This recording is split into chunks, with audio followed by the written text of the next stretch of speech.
Hello, Kalani. Good morning. Good morning. 1 second. I'm trying to do like a reminder post. How are you doing? 1 second. Let me turn the volume up. Okay. Can you hear me well?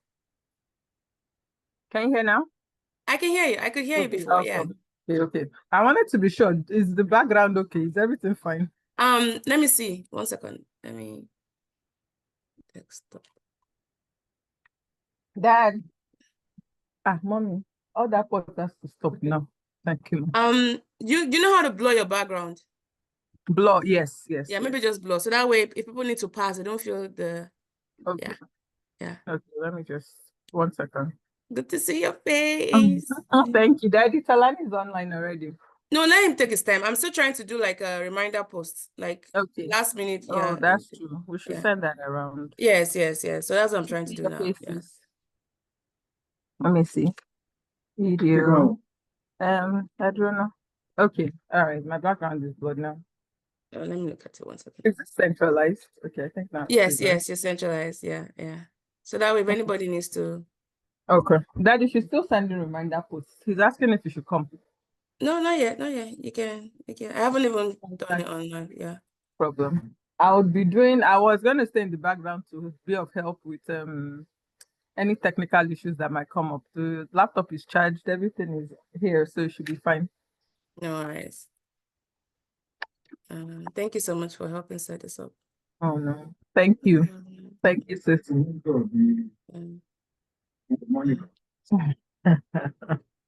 Good morning, Grandpa. Morning, darling. How are you? Very fine, sir. I should He go. said he's talking like one of his other daughters, Monica. Oh, really? Do I know her? I don't think so. Okay. I don't know why LinkedIn is not letting me. Okay, let me try this one again. Let me also repost, right? Or how? Yeah. I'm trying to tag you, but LinkedIn is behaving funny. So 1 second, let me. No problem. Yeah. More, please come. I was like, wait, which more? I forgot I had him on. Hi, Mom. More is in his room hiding somewhere because I see the phone. Hey, yeah, big boy. Daddy said I like Ijoko. You like it, Jogo. I don't know for that you. Please help me. Auntie Mo was saying hello to you too. Hi, love. How you doing? She can't hear you. Good to hear you, Brian. Come and help me get my phone, please. She said good to hear you. Oh, thank you. Where's it? I don't know. Check on the table over there. Cause so that we can repost. Come and show your face to Auntie Falani now. You won't get your phone, no. Masha Kombe. Okay. Are you playing? Are you sleeping? Sorry. Yeah, no, you're good. Come and show your face because it's almost time for Grandpa to go live. Say hello. Hey, love. Oh my gosh, he's gotten taller. The Motolani. You have to bend down so she can see you. It's blurred. You've gotten taller. Thank you. What's in the water in Pennsylvania? Send some to us. So send some to us, please. Right. Okay, there we go. I couldn't tag you before, but now it's letting me tag you. So let me do that. 1 second. Discard. It's like when you need something urgently, then technology starts slowing down. Okay. Dad should come. Daddy, come and sit down. Yeah, so I'll be walking in the background. I'm right here. Okay. Daddy, do you need the book? I don't know. Can be on my lap. Can we? Okay.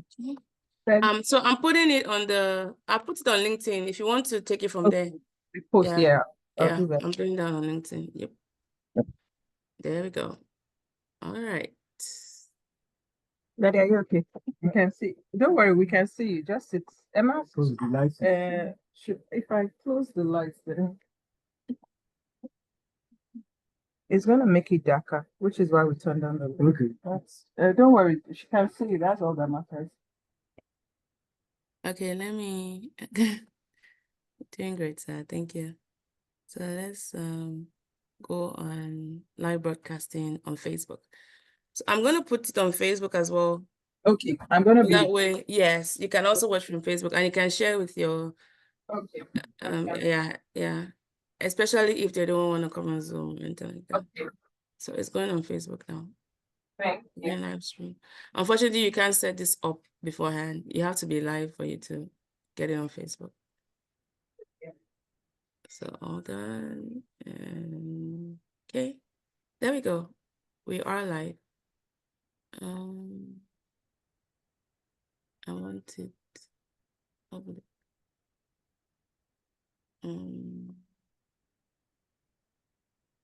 Set and just my friends.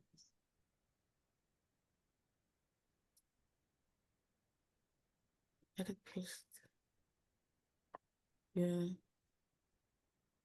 And the message. Yeah. And then settings.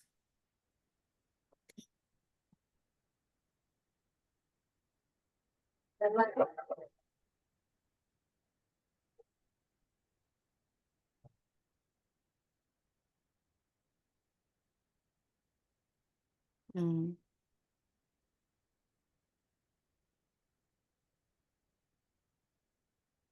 don't know why it's not letting me make it public.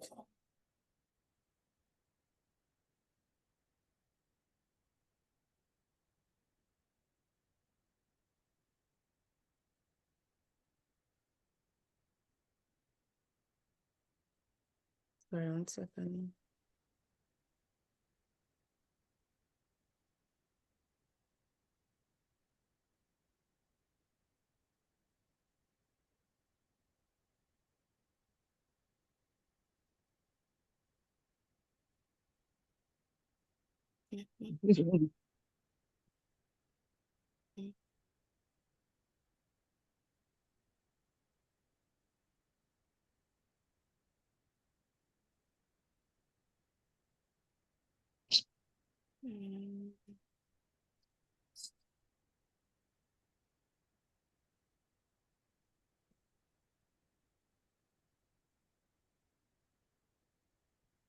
Right.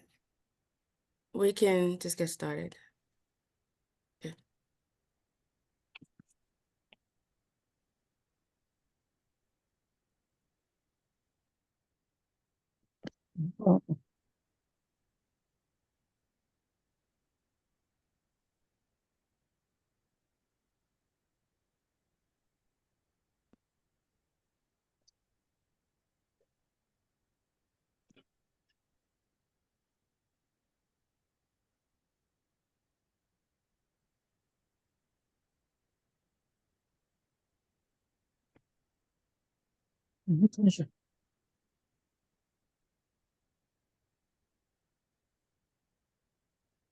There we go.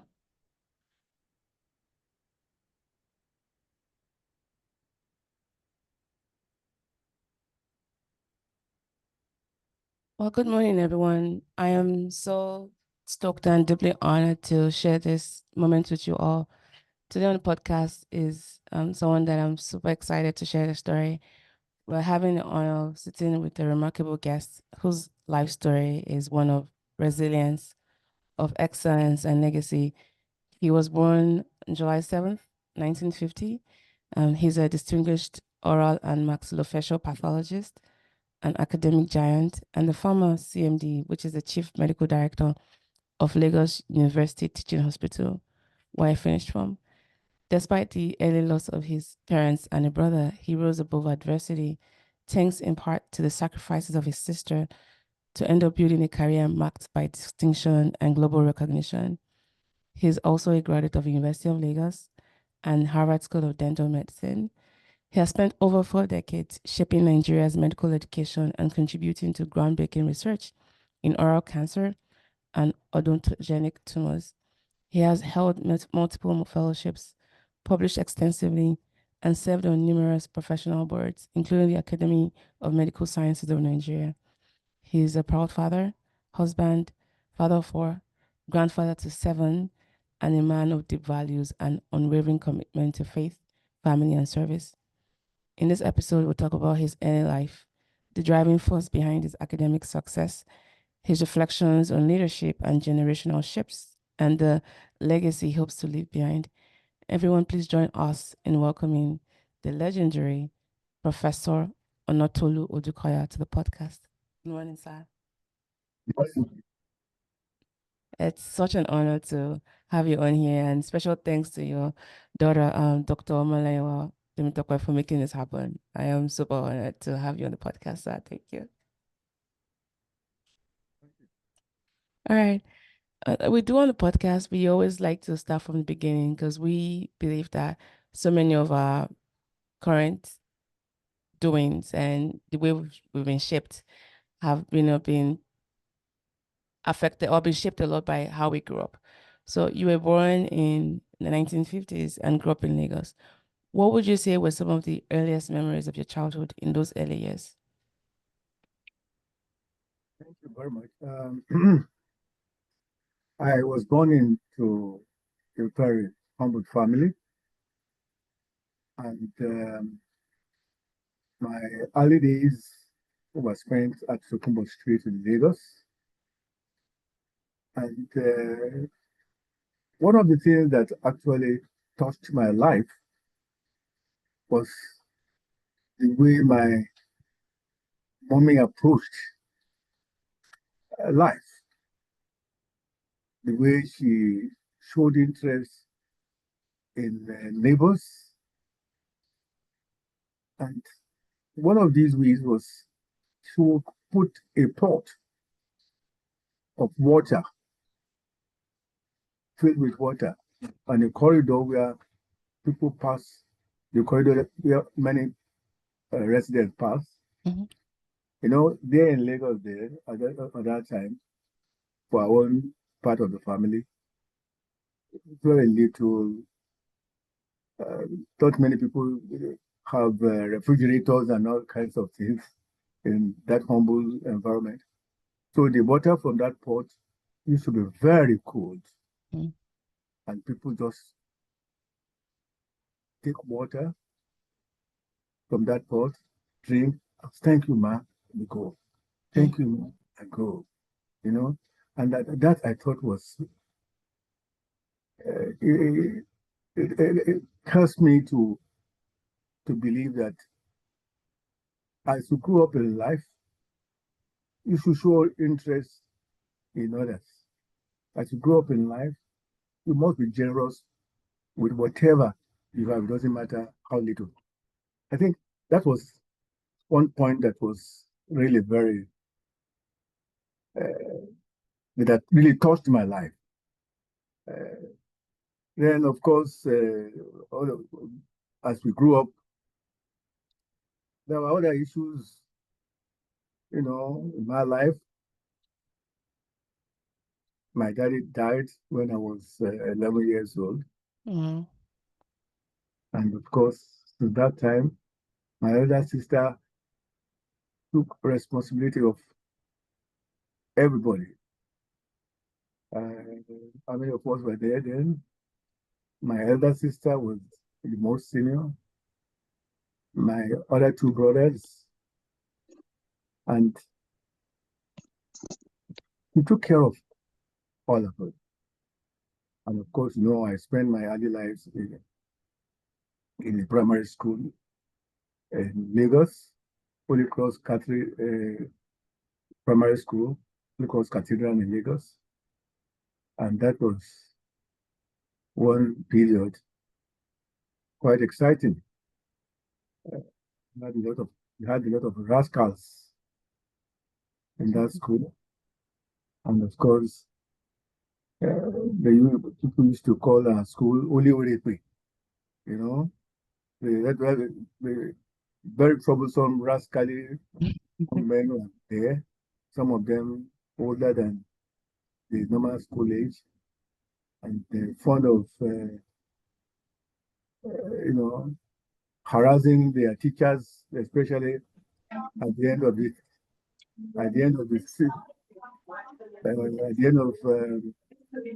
the term, especially for those of them who didn't do well.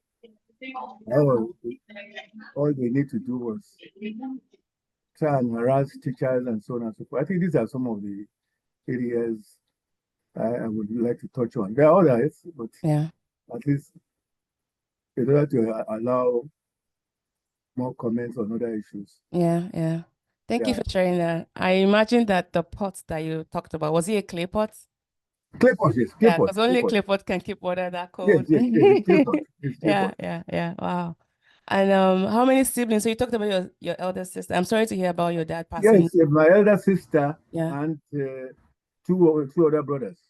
Oh, so Yeah, for you're my the mother's baby. side. You're the baby of the house. I was the last.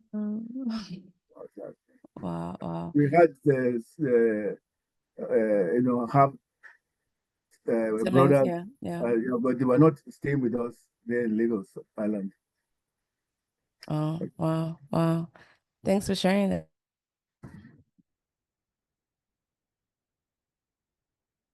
I'm sorry, I can't hear you. I can't hear you.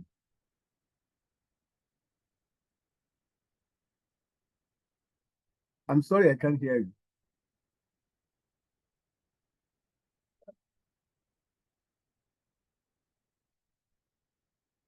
You're not audible, please.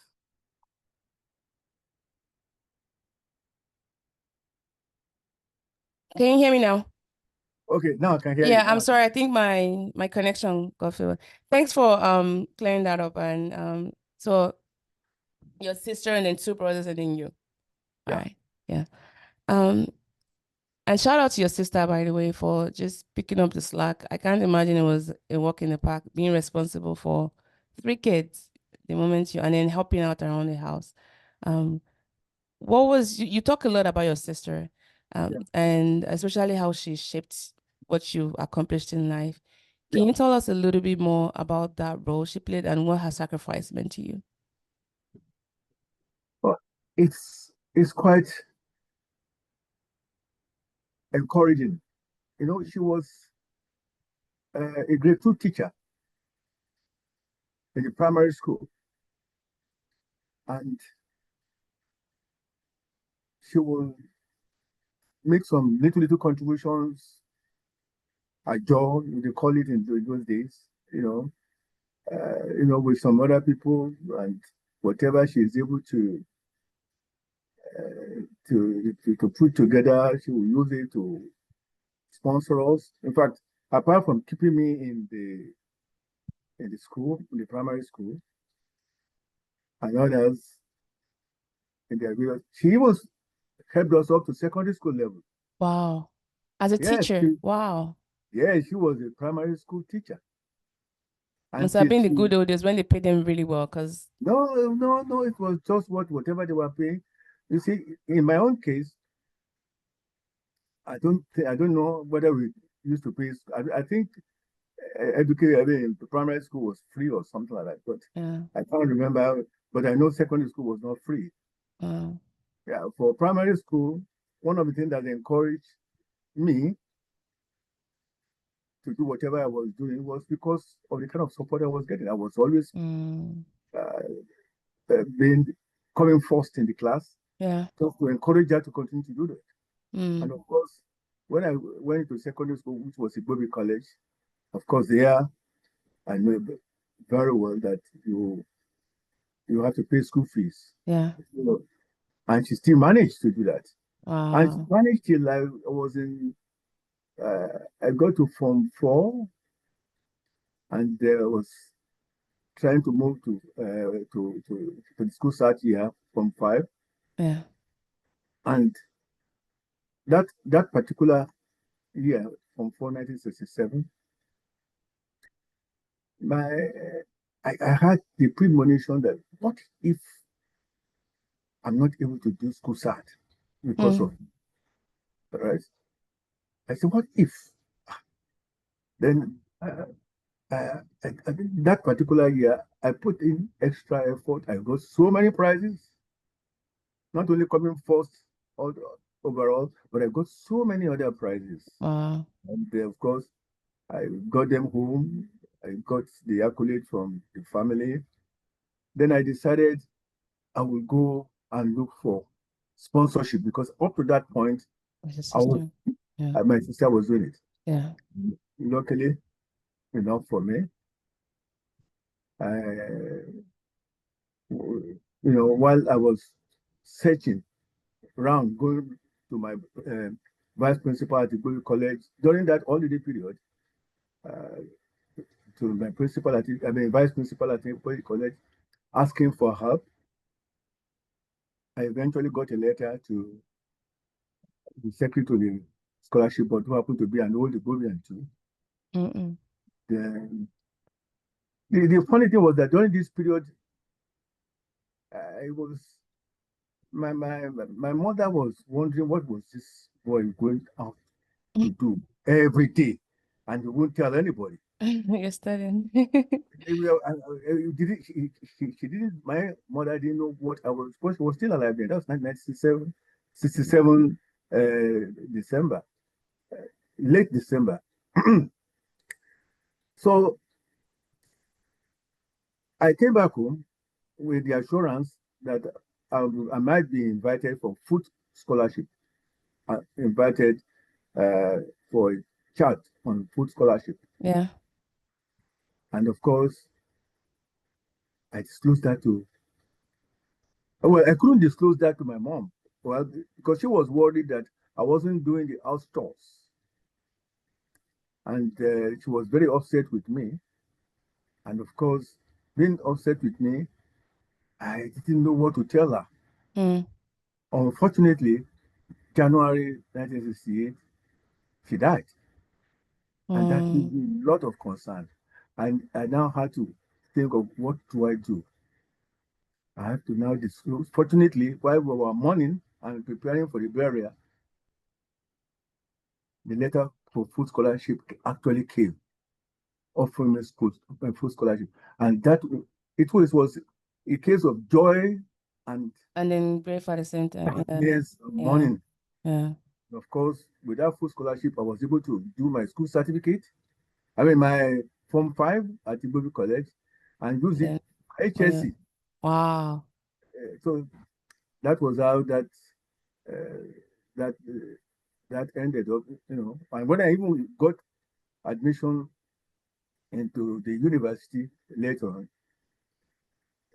it was this same my sister I had to go and meet. What do I do? Wow. Now, she looked around, looked for funds, and then I was able to get into get admission into University of Lagos to do dentistry. And the first year, she was able to pay because I needed to pay deposit in the school. Yeah, so she had to look for that money.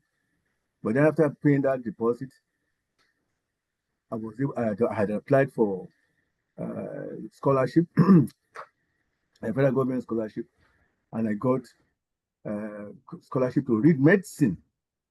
And meanwhile, I was given admission for dentistry. I was, unfortunately, the guys said I couldn't use that scholarship, but good enough for me. Western State bursary was available. Wow. Yeah, so I'll use Western State bursary for the first. I think they used to give us 100 pounds or 100 naira or something, 100 something. All right. That's for the first. And I applied for dentistry and I came top in the scholarship. So with that, I was able to go through. So my sister meant a lot for me. Wow. She did everything to put me in the limelight. Wow. Let me hang on in the meantime so that we can ask other questions. Sure. But I can continue to talk. I know. I really want to hear about her. What's her name, and is she still with us? She is Mrs. Elizabeth Iyabo Martins. She is still alive. Wow. She was 90 years old on May 29th, 2025. Shout out to her. Wow. Yes. Wow. Wow. Yeah. Shout out to her. Yeah. Shout out to her. And just hello, my sister. If you are there, I love you. I appreciate you. I love you. I appreciate you. God bless you. Thank you. Thank you. Thank you for that. Now, it's such a story. I mean, despite losing your dad that early, and then your mom later on, and your sister stepping in. Academic grief is something that we see a lot, right? And especially what you've gone through, because studies have shown that losing a parent, especially before that age 16, you can face significantly higher risk of mental health challenges and even academic disruption. Yet your own story defies those statistics. What thing kept you going? Not just even staying in school, but doing it so excellently well. First of all, I want to assure you that it is only God. Mm. I used to be exceptionally prayerful and fasting. I used to fast a lot and pray a lot to be able to continue. And of course, destiny also played a role in my life. Mm. I think, like you said, I would have been mentally arranged and not being able to face the challenges of life. But for the fact that God intervened in my life, I was very spiritual. And of course, people far away from me may not know that I was very spiritual. But I think more is the grace of God that and the mercy of God that I received. That helped you, yeah. Yes, and destiny was in my favor. I think that's the way I would see it. Okay. Thank you for sharing that. So faith and your relationship with God. Yeah. My next question would be this: in Yoruba tradition, there's this concept called omoluabi, meaning being of good character and upbringing, and this often transcends formal education and it speaks to deeper values. Looking back, what values did your parents or even community instill in you that has stayed with you throughout your life? But as like I said, we were a humble family, a very humble family. My father was a local washerman, and my mother was Ugisela. You know what Ugi is? Oh yeah, pap. Yeah. Yeah, that was what she was selling. Wow. But you see, even the little Ugi she was making, will make it and sell it. You'll find her giving out some of these things, even to people who are wealthy, you know, giving it like a gift. And of course, the people that the local people that sell things at that time they have their bowl, and then they have like calabash in which they put they place the bowl, and of course when she sells anything, she puts the money inside that little calabash below that. That the bowl of fresh part stays, and that's where the money sits, and nobody goes there to take anything. So you have to learn to be honest, sincere, and don't steal. And then the kind of generosity that you see, because I spent more of my years with my mom, so I can say that much about that. That humility. She was tremendously a humble person in all aspects, and he was very caring and generous to others. Yeah. And of course, and she loved us all. And some of these were values that I learned, especially from her. Yeah. And they've guided my life. Yeah. Be honest, and a honest person don't steal. When something is put there, it's not yours, don't take it. Don't touch it. Yeah. Yes. Yeah. And then, of course, you have to work hard. I used to pray and work hard. I was not only fasting and those things. I used to pray and work hard. She used to help me along with prayers too. I think these are some of the values. Values, yeah. And those are great ones to live by. Thank you so much. Yeah, yeah. So initially you said you wanted to study medicine, but by providence you went to dentistry. Looking back now, if you could just change your educational trajectory, what would you have done anything differently?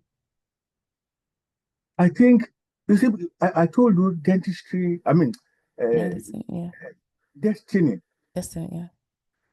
played a major part. You see, God did it in such a way as to take me to that route. Because I don't want to take too much time, because if I start explaining some of these things, it will take a while. But I will put it in a nutshell. I wanted to do medicine, but when I finished my HSC, I had this grade: E in physics, E in biology, and C in chemistry for GCA level, and the same thing for HSC. In those days, you can hardly get anybody who had 3 papers. Yeah, at once, yeah. And I've won at a sitting. Yeah. So I had 3 in both sides, on the both GCA level and higher school certificate. Yeah.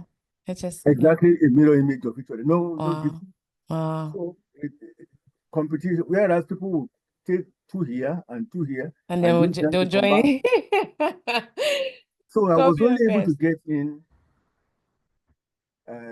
for medicine. I was, you apply for scholarship and all those things before your results came out. So I applied for medicine, thinking that when my results came out, at least I'll be good enough to go in for medicine. But at that time, dentistry was still relatively new in the environment. So when I applied for dentistry, I was eventually taken. And of course, when I went in, I decided, well, that's what I want to do in life. That's what God wants me to do in life. And I faced it. And now, how would you explain if I had not gone into dentistry? Yeah. Probably I would not have been who I am. Mm. You can see, I got to the peak of my career professionally and became a chief medical director as a dentist. Yeah. I think you were the first dentist, right? To achieve that. I was the first dentist of Lutz. Wow. And probably in Nigeria at that time to be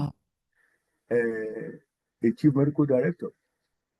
So, I'm very sure there were more professionally competent colleagues, friends of mine.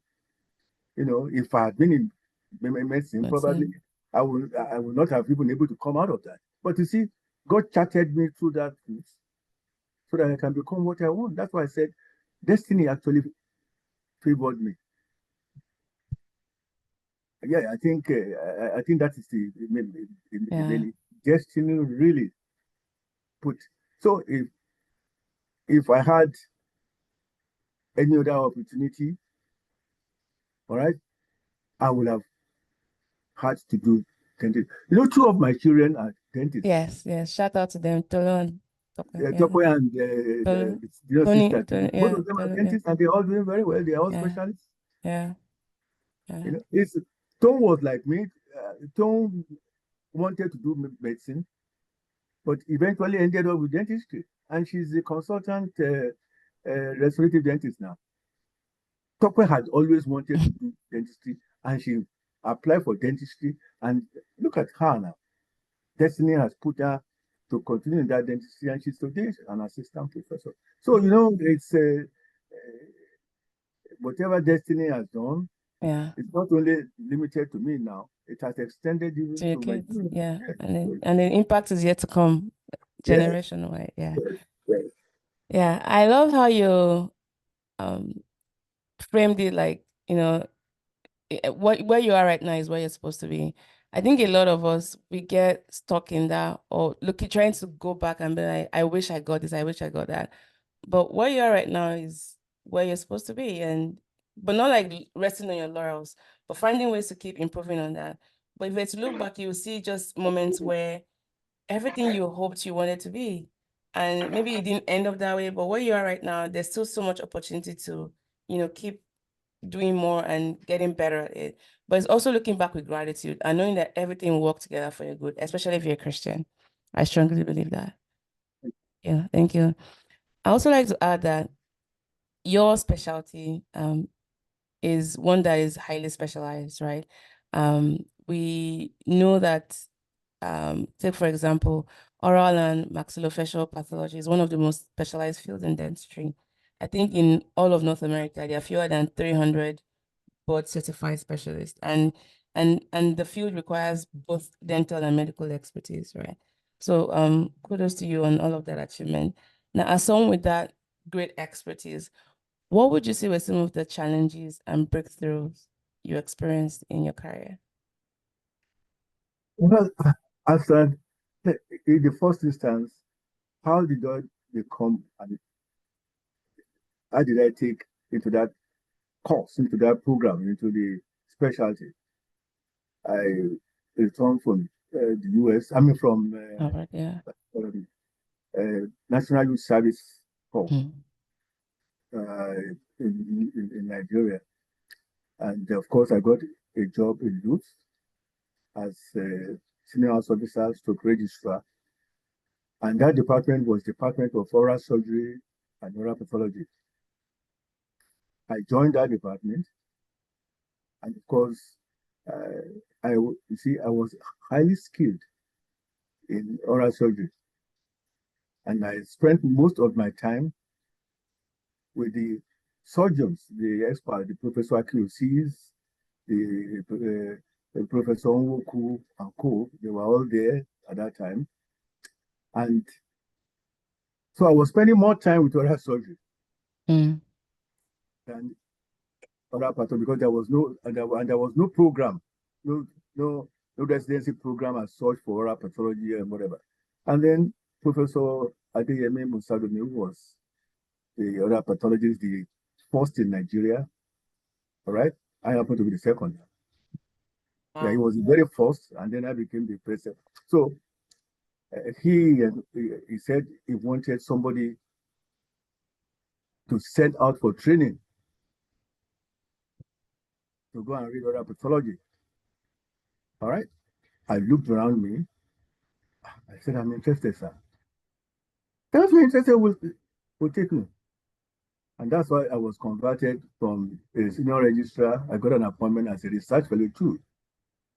And I was sent to Harvard. You see how destiny plays a role? But you showed up, sir. You spoke up for yourself. You're like, hey, I'm interested. You said something. So I was asked to go to Harvard for the oral pathology training program. And when I got there, Professor Gerard Schlar, loved me so much. He appreciated me. He was particularly into, you know why? Why? Because most of the things that they would have taught me, especially the drugs and all kinds of things, I had learned with the oral surgeons already. I was operating with them. I was doing also. So I will only get, you see, as reg in oral part. I will do the operation with them, and I will bring the specimen, and, cut up with my boss and all kinds of things, and look at it under the. So I was already doing some of these things that I should have learned extra. So when I got there, I was able to perform very well.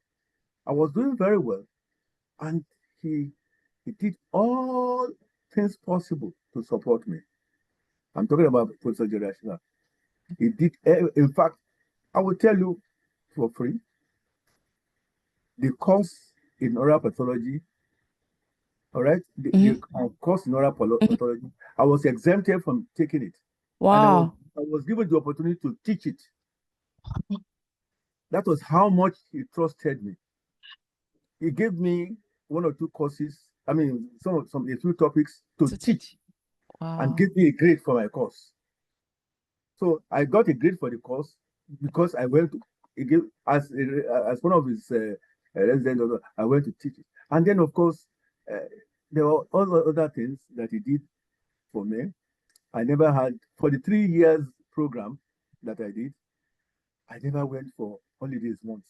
Wow. No, because each summertime, he will give me a project to do. And that project, I will undertake laboratory studies and so on and so forth. And then he will ask me, okay, this is the topic, go and research into it,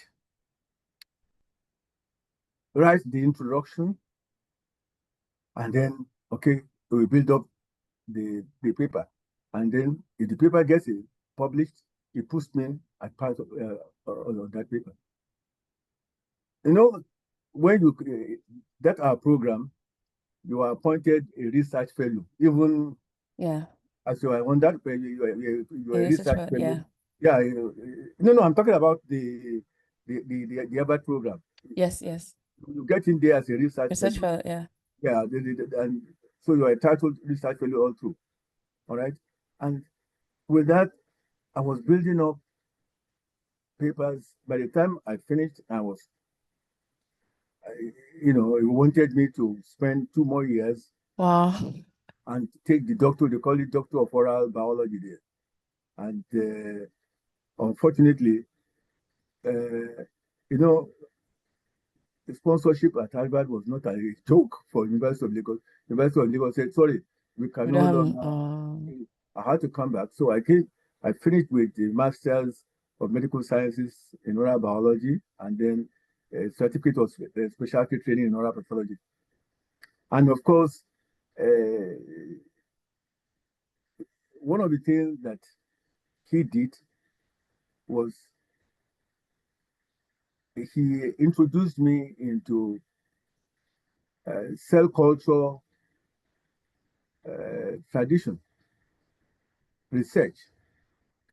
And the project I did for my master's, he said, see, this is why I said you should stay for your Doctor of Oral Biology, because this you can't do anything better than this. You don't need to go higher than this for whatever you want to do for your Doctor of Oral Biology. Now, that, we were doing this developing tumors in the oral cavity of hamsters. Okay. And the hamsters carcinoma was used a lot. Yeah, as a model, for studies. But at that time, not too many studies have been done on the cell culture of it.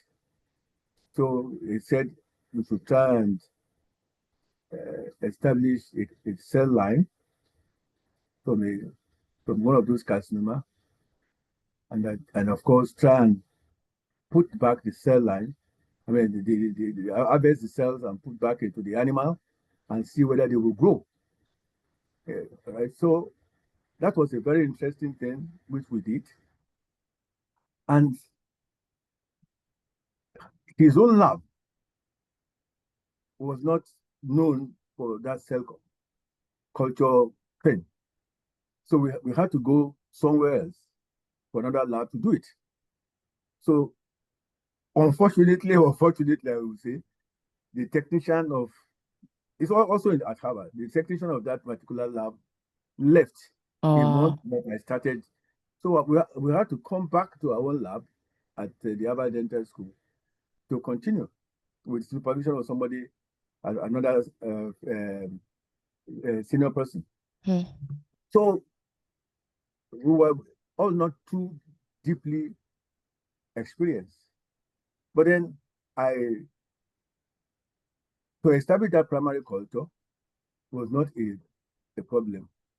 And the very day the culture was due to be transferred, Mm-hmm. I mean, the cell was due to be transferred into another plate so that we can, which was the date of true birth of that cell line. We call it HCPC1, hamster cheek pouch. HCPC means hamster cheek pouch carcinoma cell line.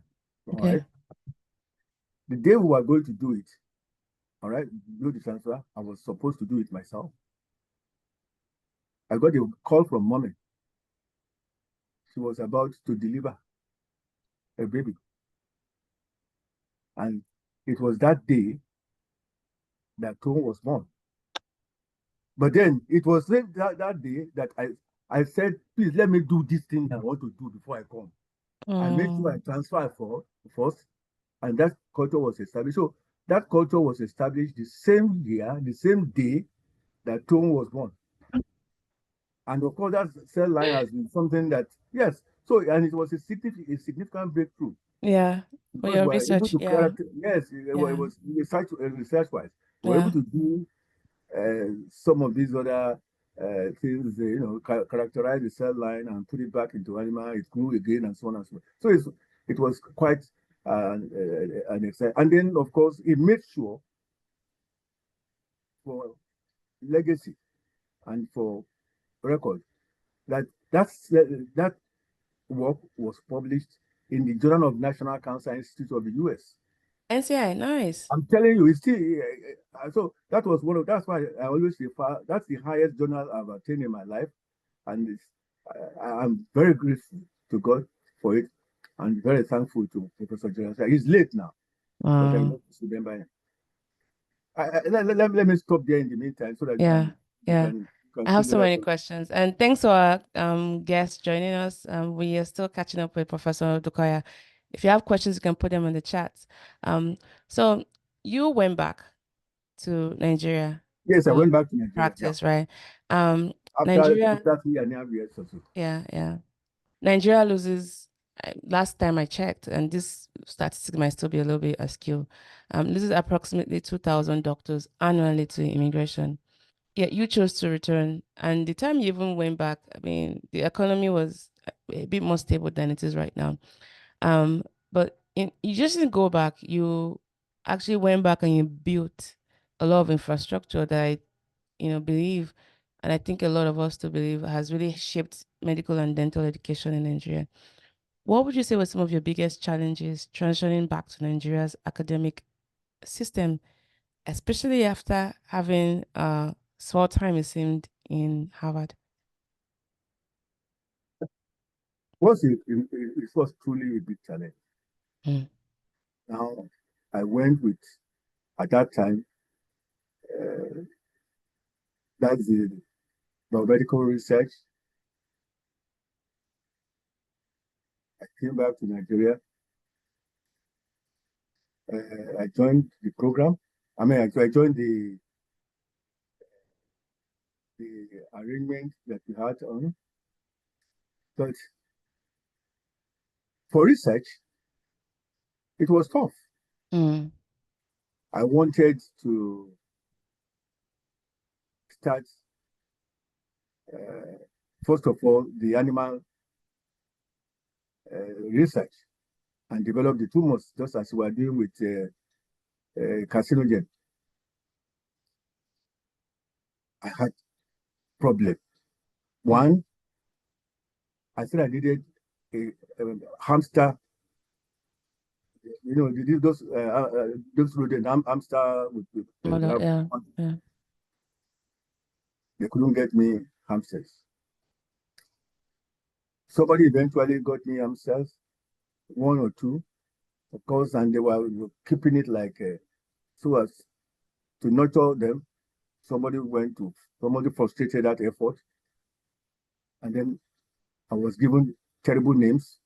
Mr. Carcinogenesis, Mr. Hamster. Wow. All kinds of names by colleagues. I said, what's all this? Then somebody challenged me. He said, if you know you are truly a Harvard man, why don't you get other sources? Must it be hamsters? So I thought, I first of all thought of using, I don't know what you call it, Okete. I don't know, I can't remember the name for Okete in English. Can you remember the name for Okete? You know, Is Okete that also, this is a bush rat, the big bushrat? bush rat. Yeah. King rats, yeah, It also rodents. has, Yeah. it also has pouch, but Ah, it has a little pouch inside too that they yeah. put. Stuff it, yeah, can help with I the said, cell line. I Yeah. can't use it because very, very dangerous. So I decided to settle for Right. so rats, Yeah. spray dolly rats, which, you know, trying to produce that carcinogen, using that carcinogen to print their palate with the hope that I could develop Replicate, yeah. Cell line. some nice tumors. Yeah. It was tough. Nobody to take care of. The I rats, didn't yeah. where they put me, the lab, the little lab I was using. It was where they put all the NEPA lights, all the NEPA connections. So so that was so research wise. I had challenges.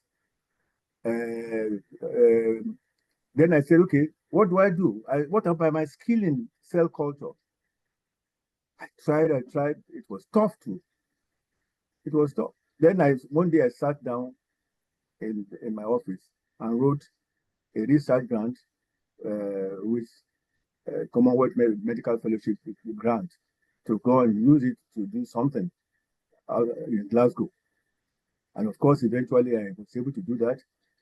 And I went there to establish it's another kind of cell line, rather odontogenic epithelial cell line. And of course, unlike in the US here, Yeah. where the cancer, the HCPC1 cell line became very popular, and people were using it for series of research work and so on and so forth. Unfortunately, that rat cell line, rat cell line that I established in Glasgow, I didn't hear much about it. Or my boss there then eventually died, and of course, anyway, I spent one year, came back. I was already a senior lecturer. So, research-wise, I had to now concentrate on whatever was available in terms of epidemiology and all kinds of things, and some laboratory studies that we use histochemical stains and immunohistochemical stains and so on and so forth. So that was the way that way. But then I was able to do so much in terms of teaching. Yeah. And the students loved my teaching so much. They loved my teaching.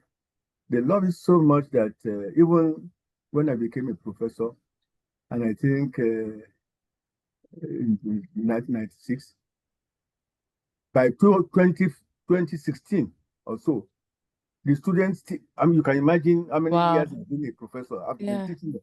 The students got together and gave me an award as the best lecturer.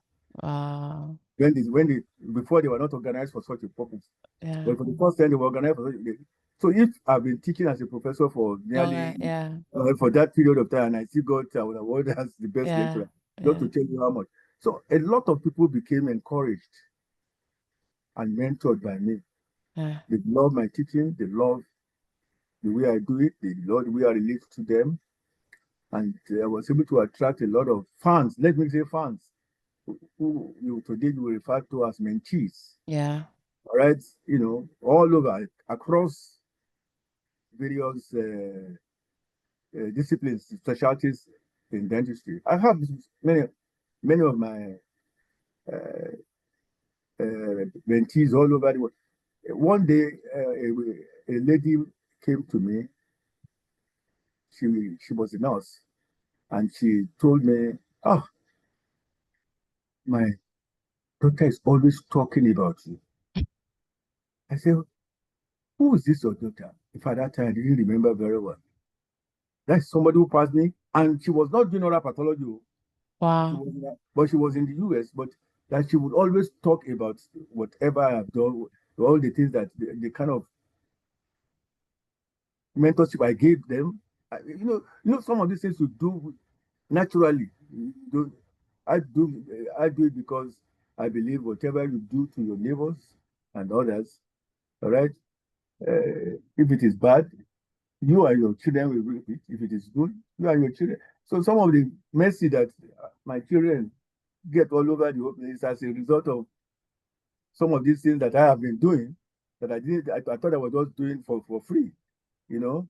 But I thank God for that. So this is the story on that side. Mm. There's so much to unpack from there. I think what I just learned was your ability to adapt back, because you contrasted your experience in Harvard where the lab was set up. You probably had a lot of help, people taking care of the animal models for you while you do the research, but coming home, having to even explain the importance of what you were doing and even the names they were giving you, that didn't deter you. You found a way to work around it. So being able to adapt and be resilient, some of the Yes. things I took from your story. So thanks for sharing that. Moving along, you have made a lot of strides. Being the, I think you said second oral pathologist, That is in Nigeria. maxillofacial Yeah. in Nigeria, yes. And research also shows that only I think less than 5% of professionals reach, C-suite positions. And in academia, the path to becoming a CMD involves decades of progressive leadership development. And you did it at one of the top universities in Nigeria, actually the best university in Nigeria, as a dentist, rising to the ranks of CMD. What do you consider the most defining moment in your career so far? See, let me tell you, uh, how did I become a CMD? And yes, I was a dentist. That is the first. The one I told you part of my background. Yeah. I used to work with the surgeons, so I understood very much the use of the theater, the use of all those things, and all right. And then, of course, I did a laboratory specialty, so about this clinic, and all right. And then, of course, with Dr. Schla, it was the Department of Oral Medicine and oral pathology. So he would take us to his clinic to do his clinic. So I also ran, in addition to diagnostic uh, pathology, I also ran some clinics. All right, you can call it oral pathology clinic, and then another time we were doing it in collaboration. So there was need to relate to a lot of consultants. All right, in the hospital, in other specialties, where you had they do referrals to them, they do referrals to me, and so on and so forth. And this time around, I was an acting dean, College of Medicine, in 1995 or so, 1995 to 1990, part of 1998. And Professor Onatolu who was the chief medical director of youth, said he needed somebody to be a coordinator of laboratory services in youth. And he said his mind went to me. Wow. And think of mine, because I think maybe he had interest in dentistry because one of the daughters was in the dental school. I'm just guessing. I don't know how it came about, but he saw. And I said, I'm an acting college dean now, a period I was going to be for 3 years, and of course, that was my third year. He said, "No, you can do it. You can combine the two." Wow. So I said, yes. So I decided to go and assist as coordinator of laboratory services. All right. Yeah. And within a short while, about 2 months or 3 months, the term of the next to the CMD, who was the chairman medical advisory committee, like director of clinical services. Yeah. Our term was going to end. And Professor Adeyemi said, look, you are going to be the acting chairman of medical advisory committee. All right. By that time, my term as acting college dean was going to be over. Acting college dean, because if you are not a full professor, You can't move on to full. you can't become the full dean. Yeah. So that's how I came in. All right. And of course, I had not done my interview for chair, which was actually was validated to 1996. Now, while I was doing the work of the acting chairman medical advisory committee, just let me put it in the short form. He had to travel. I mean, what do you call it? Professor Adeyemi was appointed minister of health as Abuja Federal Minister of Health. And then, of course, he said, well, I should be the one to take over the acting position of the chief medical director. Of course, at that time, I had finished my acting college intern, acting chief medical director. And I said, okay. I took it up. Eventually, he finished his term. I mean, well, the period of his ministerial position ended, and then of course I was, rather than coming back, I was given the opportunity to continue as chief medical director and confirmed from 1998. So you can see that how I got there. It is also destiny. It's not me. I did not apply for it. I did not compete with anybody for it, and I just got it. But then, that also gives you the next issue. If you get to a position through that means you are going to face challenges. Yeah. So to some, being a dentist and a chief medical director was new. Probably some didn't feel comfortable, and I had series of challenges. But because of the background that I said I had no problem in settling down. And to God's glory, I was chief medical director for 2 terms, 4 years each, altogether 8 years. That is what God has done. That's what destiny has done. Wow. Done for me. So challenging thing was getting there. And then, of course, going through 8 years. Of course, going through 8 years because of those challenges that you had, that you can see that, workers will come up almost every time, going on strike for one thing or the other. Yeah. But then there were cases where people say, people are wondering what is happening in Dot. What is happening in Dot? Yeah. Sometimes, for no reason. And then one of the leaders said, one of those union leaders said, you happen to be a sanitary worker, was the leader of the junior workers union. He said, Oga, when we say Odukoya must go, can I take your position? You need to think about it now. And somebody else must be pushing. I never bothered to ask who was responsible for some of these things. Yeah. But I thank God I survived it all. Thank you. Yeah.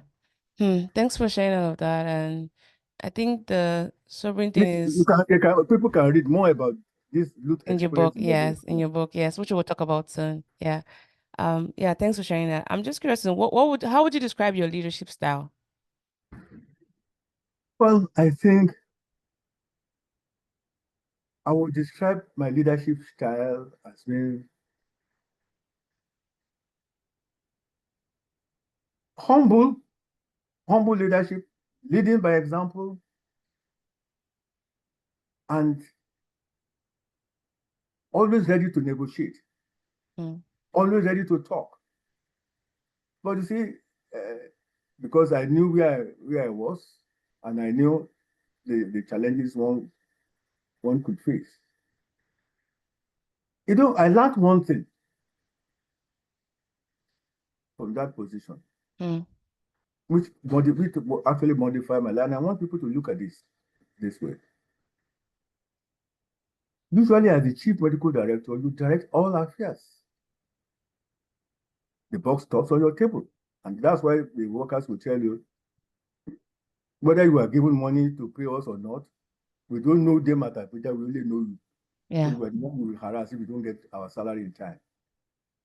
Now, because of this type of situation, there was one big strike, worker strike.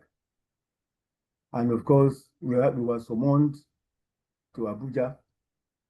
I, as the chief medical director, and my team, the members of the union, the PAMSEC labor was there, and then Adams Oshiomhole was invited, the big one, was invited, and all kinds of things. And I was so upset. I will explain that, look, I did this for them. I did this, I did this, I did this, I did this, I did that, I did this. Mm. You know, instead of saying we did it, instead of saying we, I said I. Yeah. And then the PAMSEC said, Prof, that is the issue. So you are acting alone. And I said, no, I said, with everybody else, of course, we used to have meetings, management meetings, to take decisions. But when decisions are eventually taken, it's me who will face the fire. So I was saying, I said, it is not you alone, but we. So as a manager and as a leader, you must try to do what we call collective responsibility. All right. In fact, some people, if you read some of my testimonials, some of the testimonials given in that book, one of the past chief medical directors somewhere else, not in Lagos, all right, believed that I was his mentor. And of course, that he learned a lot from me, my style of management. Because I was able to, you know, at the depth, when at the peak of crisis, I will call, if you see the union, the way they behave, I see they are going to swallow the, just because of salaries anyway, which was not given to us, and we have to explain. I would say before starting any meeting, I will tell them, please, if you know this song, all right, sing along with me. If you don't know it, just listen, I will explain. All right, before I start, I say, wọ́nú mi o, ẹ̀mí mímọ́ Ọlọ́run, wọ́nú mi o, kó wá bá mi sọ̀rọ̀, and so on and so forth.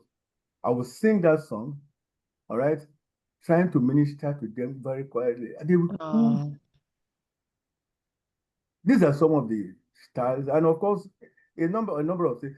I remember as a leader, there was a crisis. I use the crisis as an example because those were the challenges. Putting the infrastructures and all those things that I say, those ones were not that difficult, all right? But one of these challenges were, some people put something fetish somewhere, which kept all the people in that. Nurses, especially the senior nurses, they couldn't enter into their offices and so on and so forth. And then, of course, I went to that. I said, what's happening? I saw the fetish thing there. And I said, I'm a child of God. I stretched my hand. I said, I'm going to pray. After praying, I said, don't follow me. If I go and I perish, let me perish. If I go, all right, cross that thing, and I'm all right, you can follow me. I stretched my hand, and I prayed, and I walked alone across. And then they clapped, followed me. You can imagine. So, everything possible as a leader, you push it. Let me stop. Meanwhile, people can read more about some of these book. things. Yeah. Thank you. Thank you so much. Before we get to your book real quick, I wanted to ask about just your thoughts on medical education and healthcare in Nigeria today compared to when you started, right? There's been a lot that has been going on. We've seen definitely some improvements in the rise of technology and how that is transforming healthcare and even academic an academy, sorry, the academy itself in our parts of the world. But what do you think are some of the most significant shifts you've seen in medical education and healthcare in Nigeria today compared to when you started? First of all, I think medical education during our own time, we had fewer lecturers, experience from all over the place. They were very good lecturers, professors, all doing their best. We as students were not that many. It was easy to know who was in class, who was not in class. In terms of the social aspect of it, we were housed and fed, right? We were housed and fed? Yes, we were housed. We had hostels and so on and so forth. And as medical students, yes, there was a time we lived at the outside hostel. Then, of course, we can live at the inside hostel, two in a room, and chicken and all kinds of things, call it, name it, and at the weekends, we were given something, the squash, each person gets, I think every week or every other week or something like that. So in terms of taking care of our environment and comfort and everything was there. And then we were taught, and including my own, well, that no longer existed by the time I came back, because things have changed. So students were not as comfortable as that. They were choked and all kinds of. But then is the kind of learning we were taught how to think,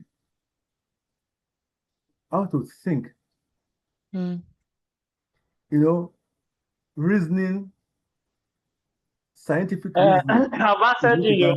Send that 25K. Sorry, 1 second. Let me meet this person. Scientific reasoning to reach a diagnosis. All right? Systematic, everything. All right?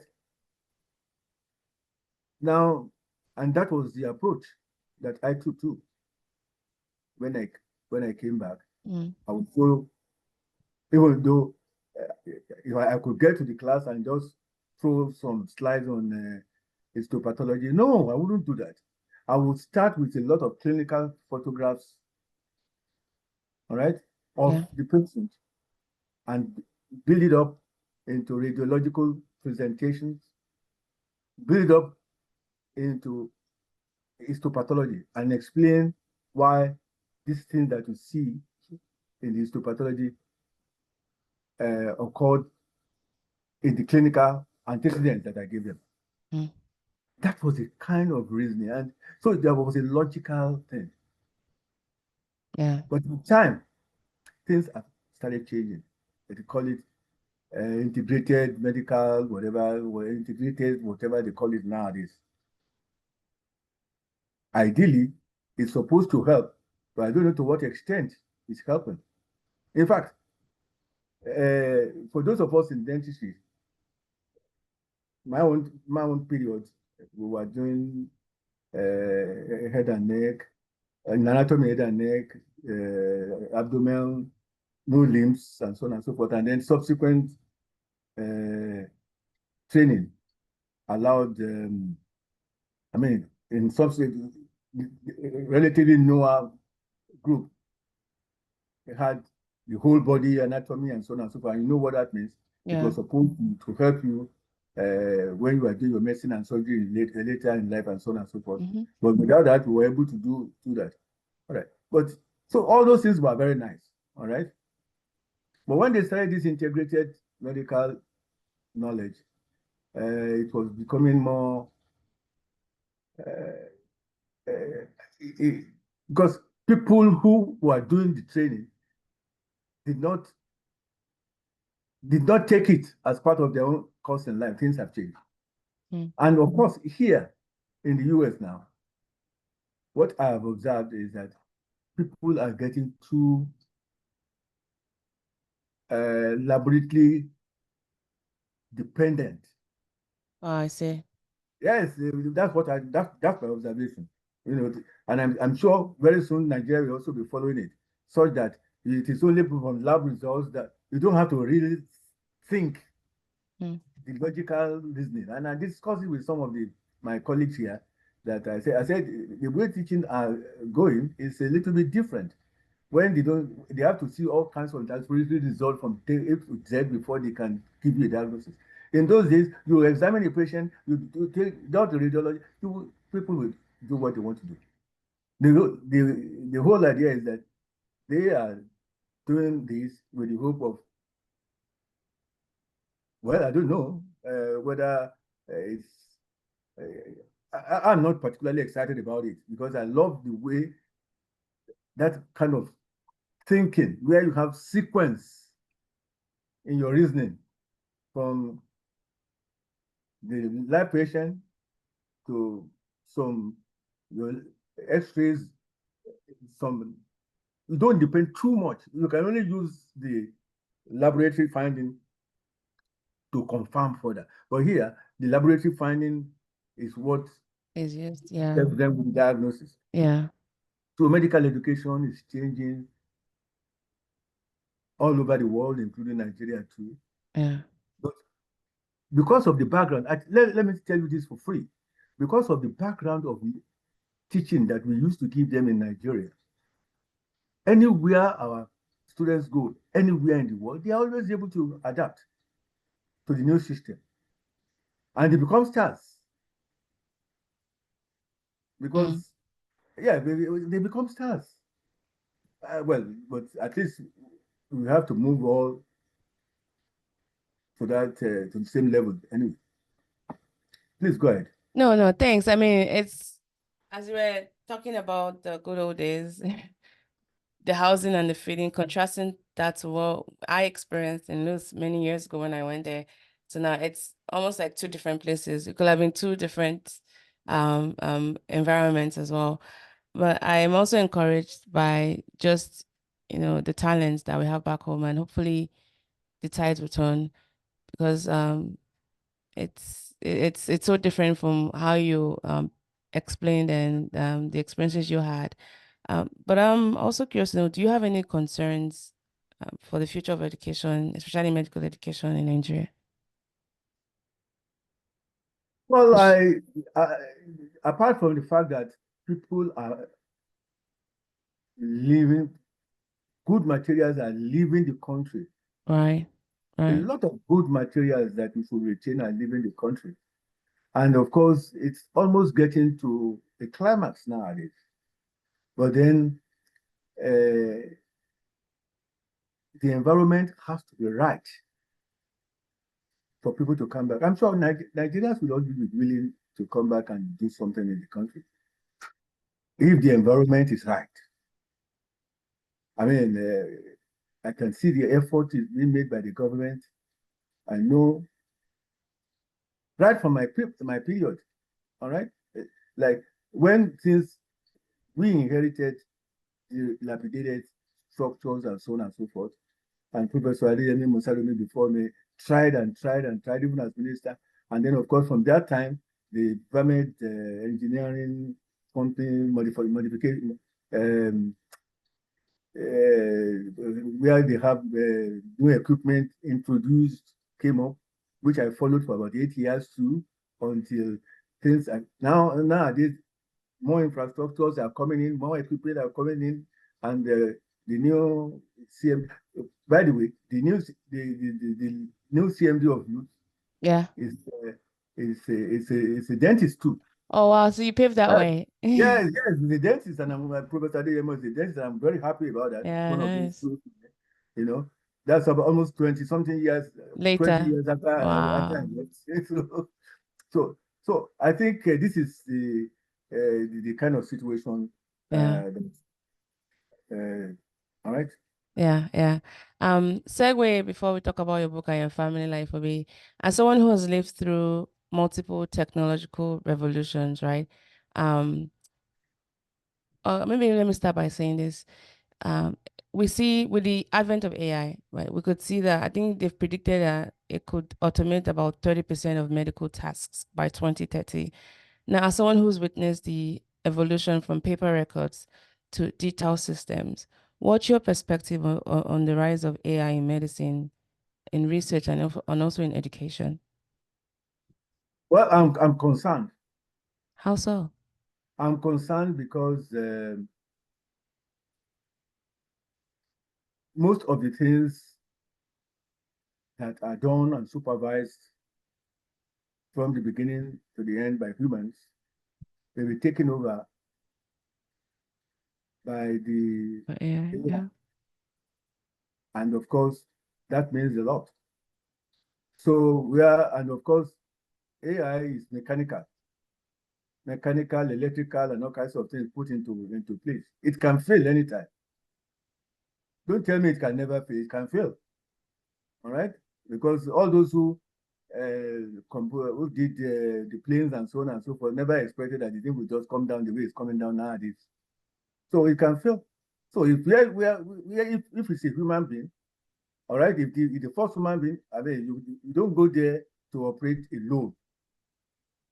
If you want to operate, you operate with colleague and assistants. So if one is, even the head may be having some issues.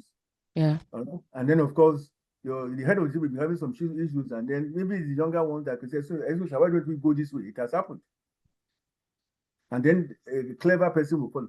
But when it comes to the AI as a surgeon, AI as robot as a surgeon, because this is where we are going. I mean, as a surgeon or as a clinician or whatever, they may be accurate to some extent, but where there is a failure, we may have lost the patient before any correction can set in. In fact, if there are issues, it's still the human being that will come.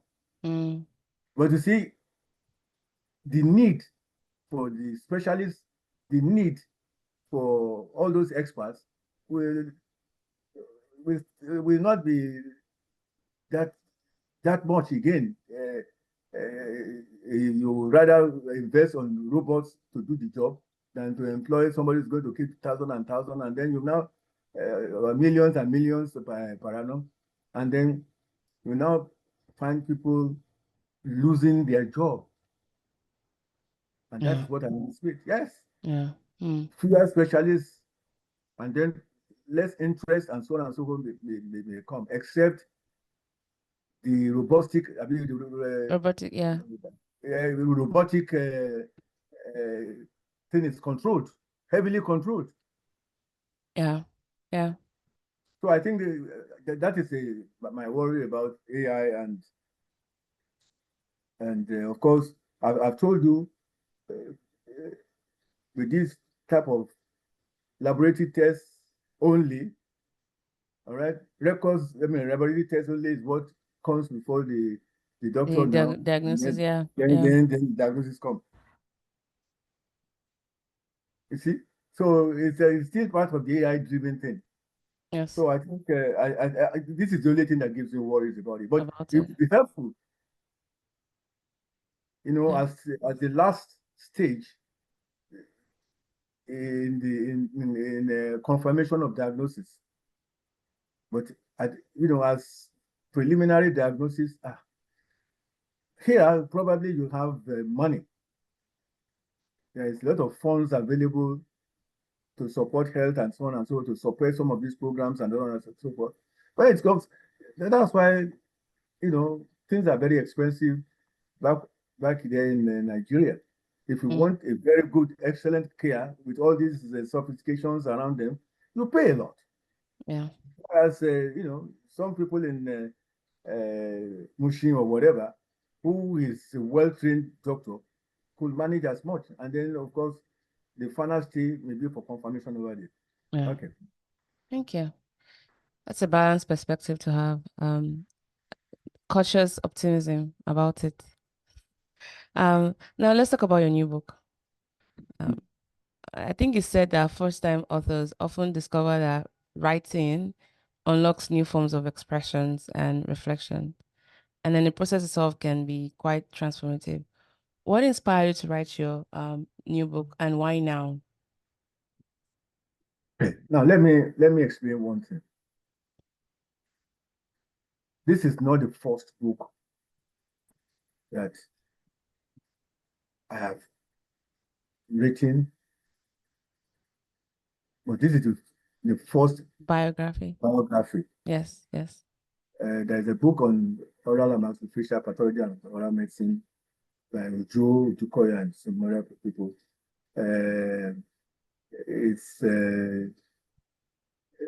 It's not. It doesn't have as wide a circulation as this.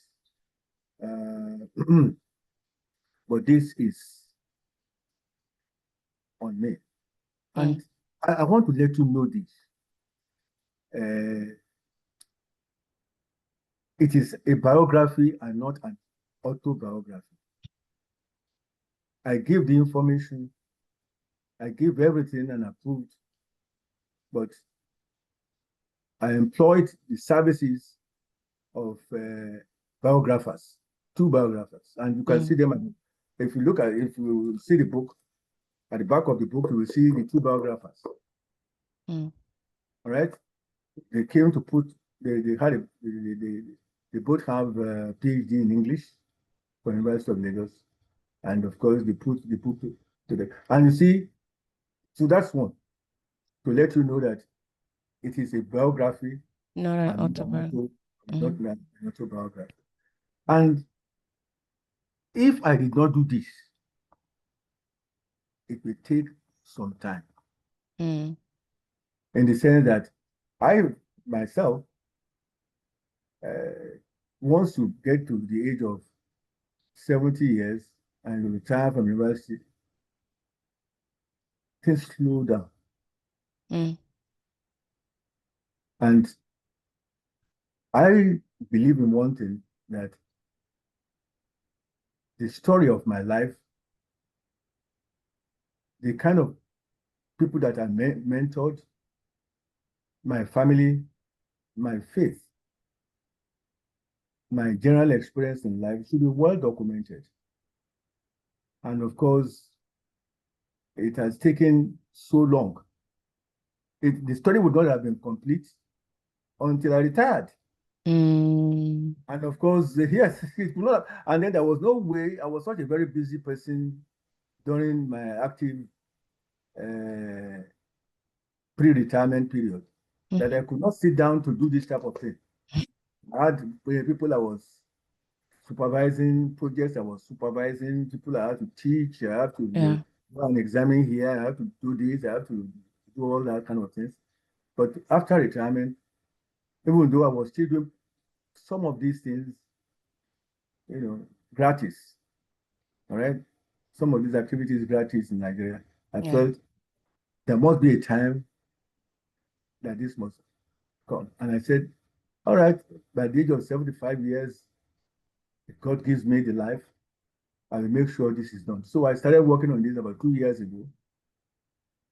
And of course, by the grace of God, it has come to fruition now. Thank God for that. Congratulations. Thank you very much. Congratulations. What do you hope readers get out of the book?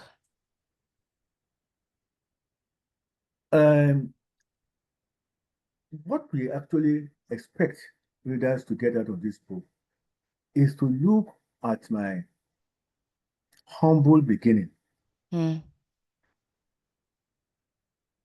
see how destiny works, that has pushed me through life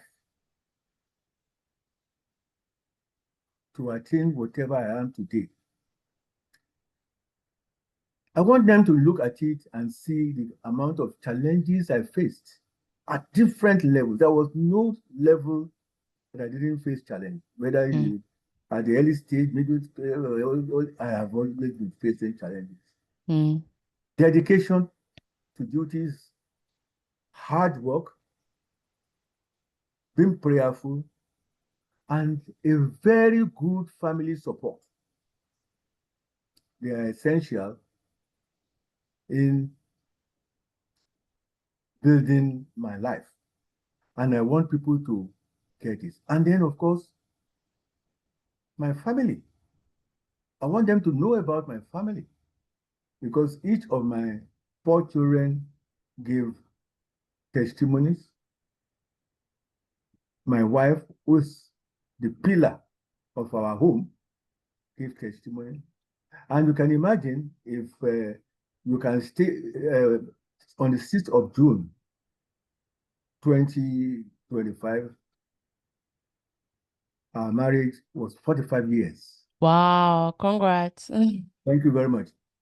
So, marriage being 45 years, people must learn how to do it so that you can live together for 45 years, for as long as your old age. I'm enjoying it now because all these things that have been put together by my children and my wife, Yes.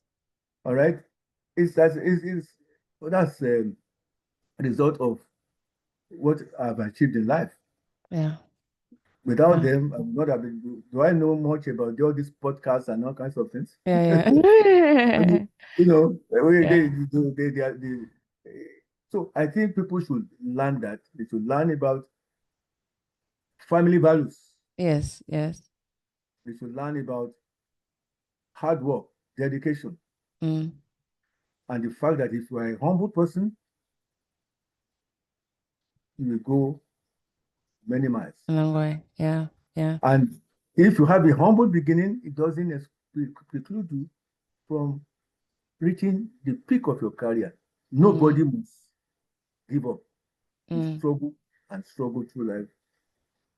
And Yeah. don't forget prayers. I believe in prayer. Let me just quickly put this. Sure. There's one aspect of my life that I don't want anybody to miss. Okay. When I was facing too many challenges as chief medical director, I was a prayerful person all over the world. We developed a system in my family. Mm. Wherever the children are, and we still do it today, wherever the children are, wherever we are, we pray together at least once every week, every Sunday, Mm. and then once at least Mm. once a month for Yeah. the family vigil. Oh, nice. We still do it. We still do it today. Till today. Nice. So my family is very important to me, and prayers have helped to keep us alive. Thank you. That is very great to hear. I want to ask a little bit about your wife. You've spoken about the role your sister played, and also your wife has, been instrumental as well to your success. Because when you were traveling and building your career, and her raising kids and all of the just joint partnership and all that. Can you tell us just a little bit more about the role she's played in your success and how she supported you through the most challenging periods of your career? Well, she is a fantastic woman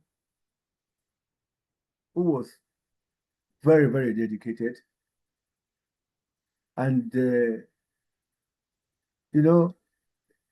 I left Nigeria for the first time. We were married, and I think we had married June 6th. By 4th of July, I was already here. Wow. I was already in US for Wow. Harvard. And of course, she stayed over there. I mean, she stayed in Nigeria. She joined me 6 months after. Yeah. Since she came to join me, we had 2 of our kids here, Odukoya and Tom. They were both born in Boston. If it were another person, I would not be able to do the kind of, because I will be out of the house from morning till night. Mm. Weekend, holidays, all right? And we did not have enough money to sponsor our own additional education. So she went into to do a BSc nursing at Boston University. But we didn't have enough money, even though she was put on this list and all kinds of things. We didn't have enough money to complete it. Mm. And when I was ready to go back to Nigeria, when he pulled me back and said, we don't have any more to do your Doctor of Oral Biology program. Come on, the one you have done is enough. She was able to go back with me. Mm.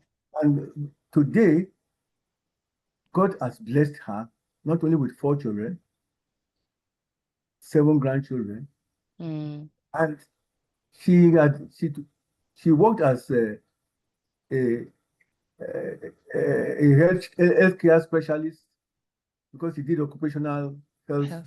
nursing Okay. eventually. And then she worked as a health specialist at Nestle till she retired. Nice. And she has done so much keeping the family together. She has done so much raising the children. When we're in Nigeria, she will call all the children that are outside the country every day. And now that we are here, those that are outside US, she calls them every day, every day. I think she has been a pillar of my support, and I really appreciate her. Thank you. Thank you. And now for your kids, they've watched you balance everything and your career and family. And you've also alluded to just how your influence has also influenced their own career paths as well. What would you say you're the proudest of when it comes to your kids? When you have trailblazing in it. What are you the most proud of when it comes to your kids? I'm extremely very, very proud of it. Let me see. Tom is married with 3 children. All right. She's a consultant restorative dentist at the Randall Hospital in Lagos. Tope is an assistant professor of oral medicine here in Unipen with the hands-on Odukoya as the child. Tayo is in Canada. He's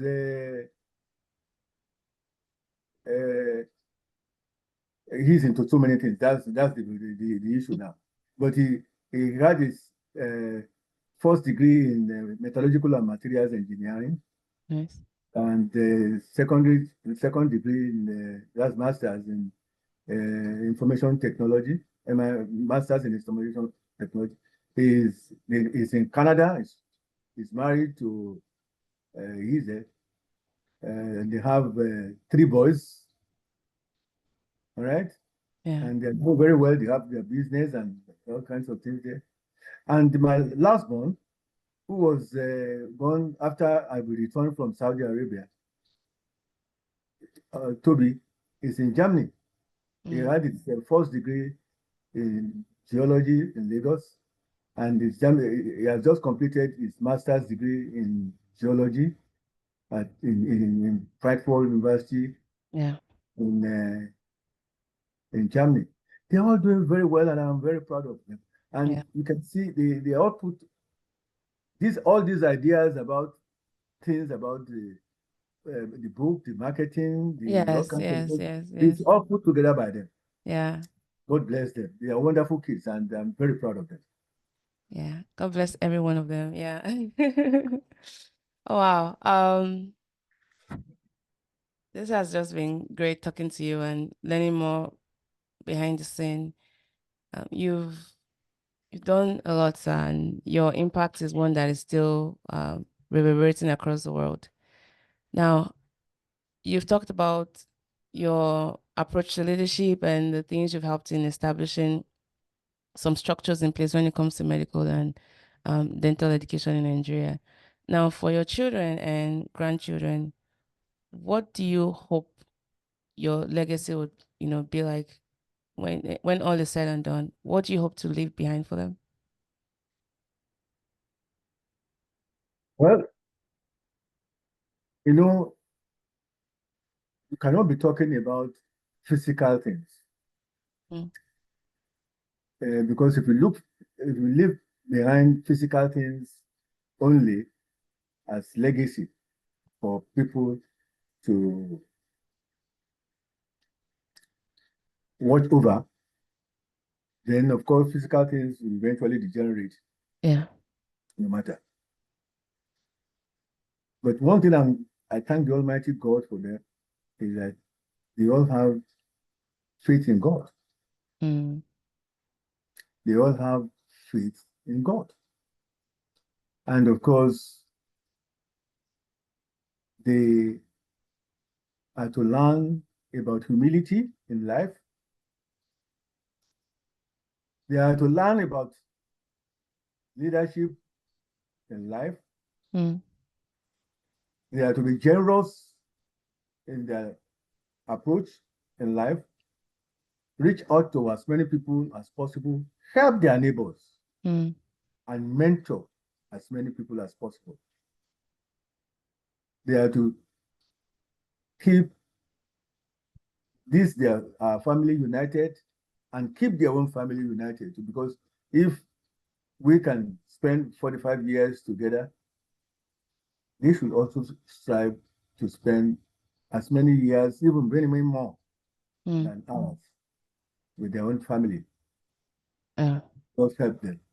Amen. And I pray that the blessing of God will be on each and every one of them. Yeah. They are wonderful children, and I'm very proud of them. Mm-hmm. I think what they take away from me is not only physical, because physical, they know perish, yeah. They know what we have as a family, but in terms of faith in God and knowing fully well that, you see, we always pray that destiny should favor us. Yeah. And we pray that destiny will favor them too. Amen. In the mighty name of Jesus. We have all the grace of God upon them. Amen. Yeah. The mercy of God. Thank you. Thank you. For our listeners, if you have questions for Professor Odukoya, you can put them in the chat, because we're about to wind down. I'm never out of questions. I'm always curious to ask all kinds of questions, but I would like to honor our guests who have joined us, and we see a lot of you in the chat. So thank you for joining us today. Have any questions for him? Earlier on, sir, you talked about just one of your concerns about the brain drain that we're experiencing, right? And an estimated, I think, 15 million Nigerians live abroad. That's significant intellectual and financial capital right there. And I imagine that being able to engage this diaspora can effectively transform Nigerians' development trajectory, like co-creating, stuff together, leveraging expertise across board, both local and diasporan talents. Now, do you still feel hopeful about Nigerians' future, despite all that's happening right now? And I'm curious to know why or why not. I'm very hopeful about Nigeria. Why? I believe I believe a lot in Nigeria. You see, now let me tell you this. I've been watching the political scene, and I know that if you have a good leader, things will move on well with Nigeria. Correct, yeah. Well, I've looked at our leaders for a while. Everybody's trying, or everybody tried. But for the first time, I see the President Tinubu, as a focused leader. Honestly speaking, I have been watching some of the things he's trying to do, which will reform and restructure the leader. I mean, the country. You see, if we were a very selfish man, he will do things that will just please the populace, and everybody will be hailing, and the country will come down into the drains again. But he's taking hard and painful decisions, which will reform the program. And I know people should watch that. is having hard and painful decisions, all right, which many of our leaders in the past would think twice before taking. But being a politician as he is, it takes the decisions as if he does not care about what eventually will happen. But at the same time, as a politician, he's also working to reposition himself. So I see some of the things that he's doing as typical effort to reform the economy of the country, to give structure to many of the things we are doing, to give direction to what we are doing. I'm really very, I'm not as an individual, I wouldn't say I've benefited much. But if there is anything, I think the landed property I have in Lagos, I got it when he was the governor, and I paid for it anyway. So,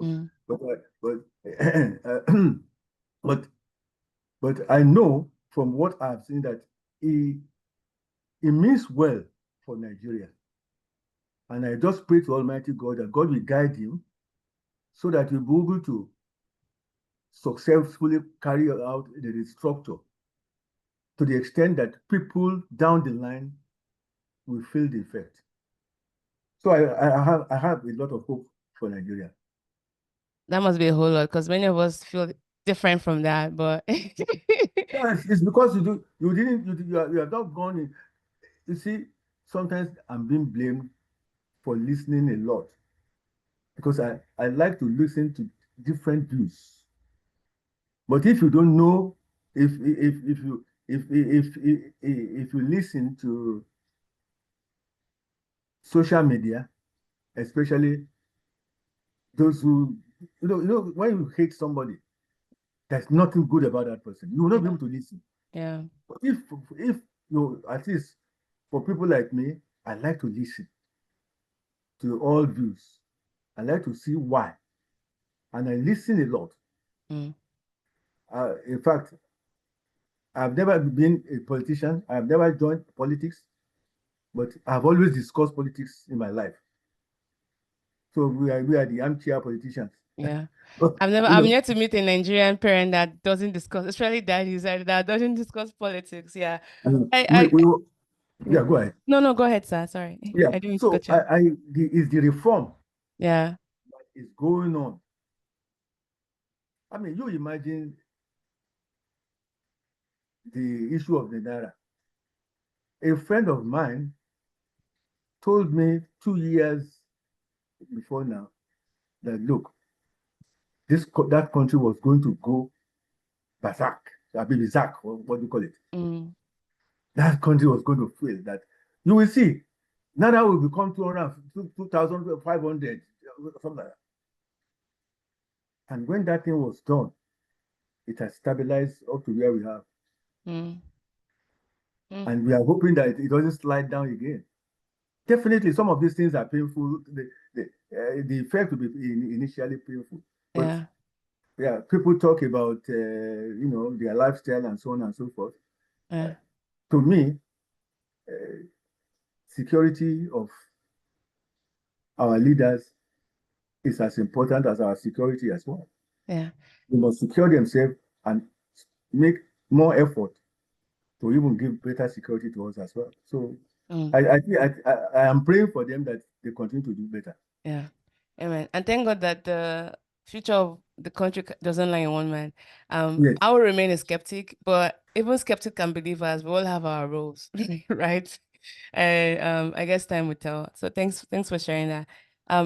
For this last segment of the podcast, this is what I call rapid questions. I'll ask you rapid questions, and then you just answer like whatever comes out of your mind. What's one surprising thing people don't know about you? Many people don't know that I'm such a very faithful Christianly person. Many don't know. I'm sure they know. I mean, Just don't 5 know. minutes into this podcast, you've talked about your faith. Like, Well, it's very evident. I mean, how often have I spoken to people like this? Oh yeah, that's true. Right? That's So- true. But we can see it. We can sense it. But it's good to make it clear now that you're a faithful, God-loving person. Like, what other things? Any hobbies that you like? I don't know. I don't know what hobbies. You know, I love church songs. You can see, even Sang, in yeah. time of crisis, I try and sing church song to try and persuade them and appease them. I love church songs. I don't have any other special hobbies. All my career, I've always been putting church music because that's the way I trained. Yeah. I Yeah. developed. Okay. Okay. So great educators don't just transfer knowledge, right? They can help with shaping dialogue and so many things. So for upcoming educators who aspire to be great mentors like yourself, what advice would you give to them? You must show interest in every person that passes through you, right from your student. When you teach in class, people watch you, they watch you and they watch your family, they watch everything about you. Yeah. Those that work with you, you must show interest in them and see how they live. Oh, how are you? If it's married, how is your husband? How is your wife? They love it. Yeah. Do you hear from your mom? You don't even know the mom. Oh. Do you hear from your mom? How is everything? How is everybody at home? You don't know them. People who are doctors and all kinds of things that work with you, show interest in their life, show interest in their patients, show interest in everything. And for me, I have mentees across all disciplines. I know somebody that one of them. I don't want to embarrass by putting the person on the line. To tomorrow, I'm like her daddy. Yes, she calls me daddy, she calls me grandpa. And the children, call me grandpa. All right. And that is how close I am to my mentees. Your mentees, you get to know them very well. Yeah, I get to know them very well. And of course, I expect those that are mentoring to do the same for those they will mentor. Yeah. Okay. So you're in this new phase of life now, retirement, which can be quite stressful for so many people, right? Because at that point they fear, many high achievers fear retirement because they're worried about losing purpose and relevance. But that hasn't stopped you. You've been productive, and your form of engagement, I think, can offer a different model. What advice do you have for those high achievers like you who have made a lot of strides in their field, who are approaching retirement but also fear losing purpose or relevance? Well, my advice to them is this. You see, before we retired, we attended several pre-retirement short courses, or these short courses or seminars or something like that. No matter what they say there, it may not be applicable to you. Everybody has his own, it's like life. Everybody has his own life, the way it does. In fact, somebody even advised us, told us about somebody who retired and started selling dodo or selling akara or something like that. Wow. And they kept doing that, and it doesn't. Now, but don't fear retirement. Take it as the next level in your life. Yeah. Plan something. Yeah. Plan something. Have a plan. What do I do when I retire? Yeah. For example, I said, well, I still serve in Holy Trinity Board, Holy Trinity Hospital Board. I'm a member of the board of trustees of the Academy of Medical Sciences of Nigeria, which is a very big something. I still serve my community in Ijebu as chairman of the primary care project that we have there. All right. Even from here in Philadelphia, hold occasional meetings with them over there. Now, these are things that will keep you busy, but at the same time,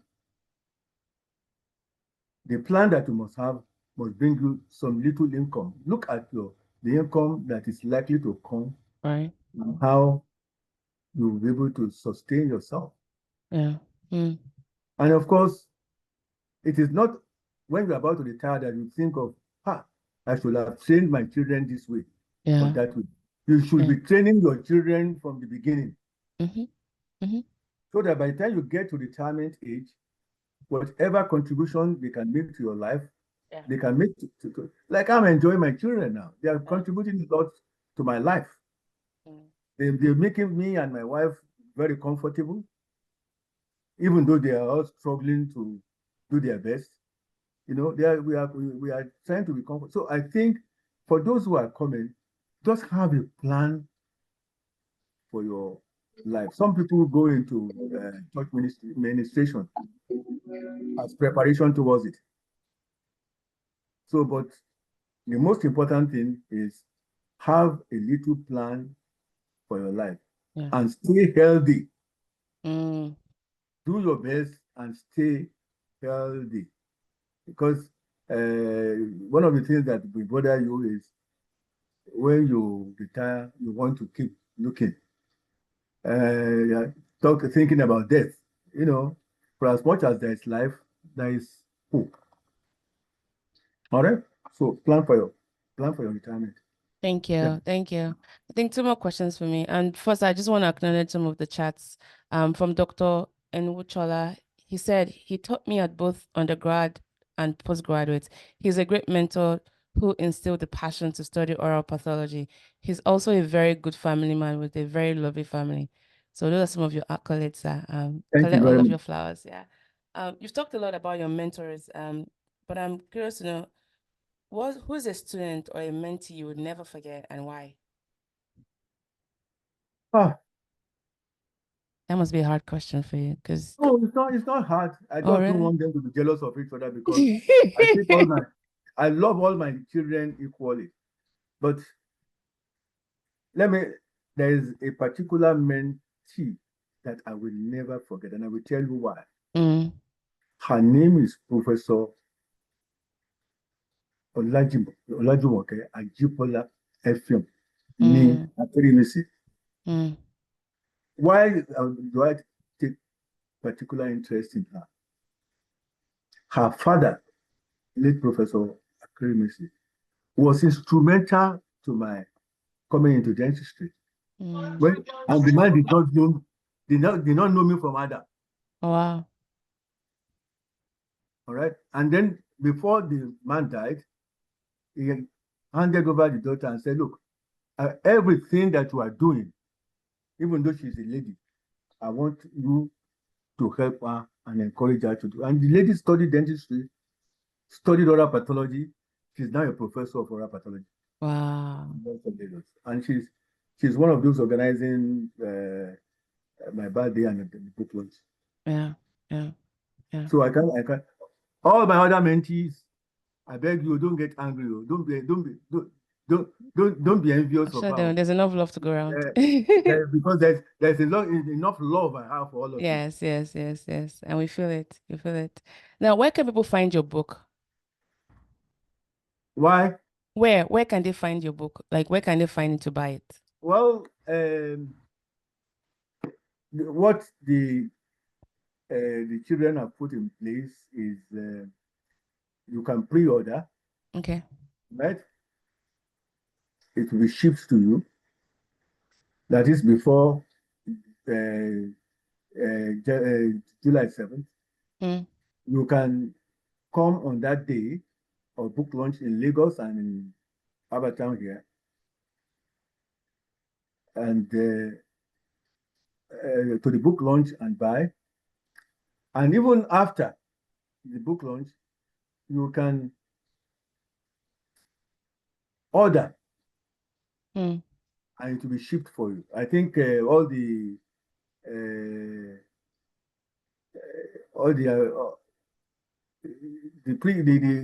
other form also are on the internet. Well, we don't want to talk about any company because the experience that was shared with me was that some of these guys, some of these companies, you don't easily get. Yeah, they have issues. I mean, Yeah, you have to really struggle to get anything out of it. Whereas a lot of money goes into getting the manuscript as well as the book itself published. yeah. So I think these are all that I mean, people can either get in touch with me or get in touch with through the messages that the children will send into the various websites, and I think we will make everything available. All right. In Yes, addition to yes. that. Yeah. And the kids are very active in it. The link to the pre-order form will be put on LinkedIn either later today or Monday. So check either Tokoya Odukoya's or Malaya's LinkedIn, or even Professor Odukoya's LinkedIn. They will have that link on there. Thank you so much, Alithia, for that. So I'm done with all of my questions. Are there any final parting words you would like to leave with our listeners today as we round off? I bless you all in the name of the Father, the Son, and the Holy Spirit. Yeah. May the Lord bless you. You have peace in your life. You have joy in your life. In the mighty name of Jesus, I pray. Amen. Amen. Thank you. I just want to say thank you so much. First of all, to your daughter, Tokwe, for facilitating this, and also the team behind putting all of this together. Kudos to all of you. This has been a wonderful time, just learning more about not just your personal achievements, but all you've done so far in lifting others, in building institutions, and creating lasting impact that extends far beyond, our individual careers. You talked about your story of loss. Despite all life has thrown at you, you found a way to make meaning out of it. You went from a student to a mentor, from someone who's dedicated their life to the profession to an author now and of your own biography. And I also think it's very nice to hear in a world that often, celebrates quick wins and instant successes, your marriage of 45 years, your decades of academic excellence, and your commitment and the heart you still have for Nigeria, despite, the cynic, in me. I think you've shown us what sustained excellence truly looks like. And I just want to thank you so much. You can find his book again on their LinkedIn page. There's a pre-order link that'll be put on later today on Monday. So you can have that book directly shipped to you. It has a lot of gems about Prof and his story and, everything that has shaped his life today. And I think there's so much we can take out of, especially his story of resilience and what transformative leadership looks like. And even showing up, even though he talked about destiny, which I think definitely plays a lot in his life. But I also think about the times he showed up, the times he spoke up and said, hey, I can do this, or behind the scenes doing all of that and learning more about research and all of that building up to whenever he got to Harvard and find out that you're so advanced that we can even put you up as a TA.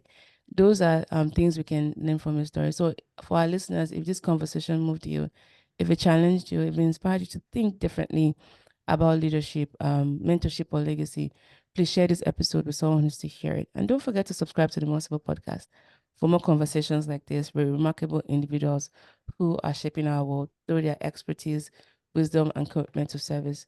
Until next time, I remain your humble host, Mo, and thank you all for listening. Enjoy the rest of your weekend, and thank you so much, Prof. I'll see you on the other side of the conversation. Thank you. Bye. All right. Bye, everybody. Bye.